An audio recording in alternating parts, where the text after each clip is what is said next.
Richardson, Director of Sports Performance at St. Mary's. I'm coming to you in my second video here. In the first one I gave you 5 basic movements you could do at home to create a basic workout routine for yourself. The squat, the lunge, the push-up, the sit-up, and the plank. Today I'm going to take those 5 movements and give you some variations that you can do to increase difficulty or just mix up the routine with some variety.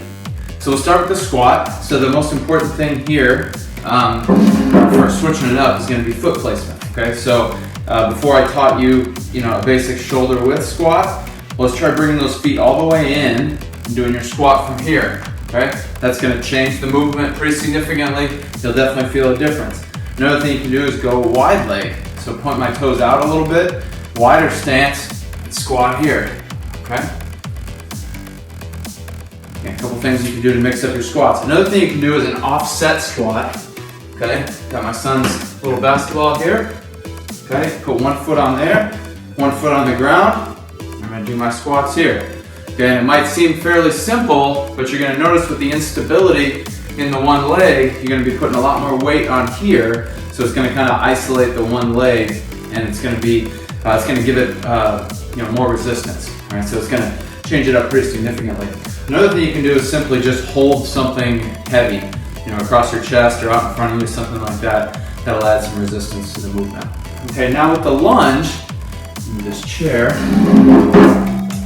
what I'm gonna suggest here is a multi-directional lunge. So before we just did a forward lunge and we step back. So today we're gonna show a 4-way lunge. So I'm gonna step forward, I can step out to the side, I can step straight back, and then I like to call this a reverse crossover lunge where I'm gonna step back and reach across my body, kind of like this. Okay, that one's a little more tricky. If you don't trust your balance, probably don't try that one right away until you're more comfortable. So again, you can go forward, out to the side, straight back, and then a back crossover lunge. Okay, so that's the 4-way lunge. The other thing I can do, get a small chair here. Yeah, this is my son's little chair. You can use any size of chair or anything solid. I'm gonna put one foot on there and do what's called a split squat. Okay, so this foot stays up, and I'm just gonna go down on this front leg. And think about dropping straight down. My weight's not pushing forward where I'm on my toes. I wanna keep the weight on my heels and drop straight down. Okay, so there's a couple variations on the lunge. All right, push-ups. One thing, last week I taught again, a roughly shoulder width, slightly wider than shoulder width hand placement. Switching up your hand placement is one of the best things you can do with a push-up. So a wide grip push-up is going to engage your pectoral muscles more. All right, the more narrow I go with my hand placement, I'm going to engage my arms more. Okay, shoulders, triceps, all that. Okay, so again, just walk through it real quick. So a nice narrow grip push-up here, and like that. I'm going to feel that a lot more in my arms, and then out wide, I'm going to feel this a lot more in my chest. Okay, still push-ups, but you're gonna notice a significant difference as you mix up your hand placement. Another thing is to elevate your feet. So if basic push-ups are fairly easy, and I'm just gonna use this chair again, put my feet up on the chair or on your couch or anything that's elevated, and I'll just do my push-ups here. And all that's gonna do is put more weight out over my hands, forcing me to press more weight off the ground. So it's just gonna increase the difficulty. It'll also slightly change the angle that you're pressing at as well. Okay, next is gonna be the sit-up. The first one I'm gonna teach you is gonna be a single leg sit-up with a twist, all right? So I'm gonna extend one of my legs, keep the one leg up, I can keep the same hand placement, all right? As I come up, I wanna twist over my elevated knee. So I'm gonna be here and twist, and twist. Again, you can obviously do the other side after you do however many reps you want to do.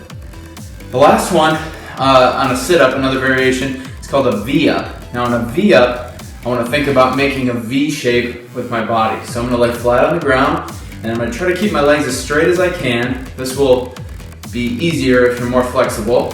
And then you're just basically going to fold your body in half coming up. Okay, so I'll be here, arms over my head, reach up, try to touch my toes, okay, just like that. Lastly, maybe a couple plank variations. So last week we just showed a basic plank. This week we'll go into a side plank. Okay, so I'm just gonna go on one side or the other. And you can do this down on your elbow or a high side plank. I'm just gonna be right here. I'm gonna work on keeping my hips off the ground. If I need to put my feet side by side, this will take a little bit of the pressure off, or I can stack them and make it a little tougher. High planks do tend to be a little, side planks especially, tend to be a little harder than the low variety. But again, that'll all depend on your individual body type and where you're strong and not as strong. All right, and then the last thing we're gonna do with the plank is just work on lifting different limbs off the ground, forcing just 3 of your 4 limbs, or in some cases 2, to balance you. And that's gonna increase your core engagement. So if I'm here, I can just simply lift my arm off the ground, and I can do quick reps where I'm just alternating. Again, try to keep your hips as stable as possible. You're gonna wanna move all over the place. Try to focus on keeping your hips still. Or I can just hold it. Just come here, just hold it off the ground or behind my back. And you see my hips starting to raise up. Focus on keeping that down. Okay, or lift a leg off the ground. Any of those varieties can make the plank a lot more fun and interesting and challenging as well. So anyway, so there's some varieties to get you started, but be creative. Anything that you can think of, it's all good. So again, a reminder from St. Mary's, make sure we stay home, stay healthy, and stay active.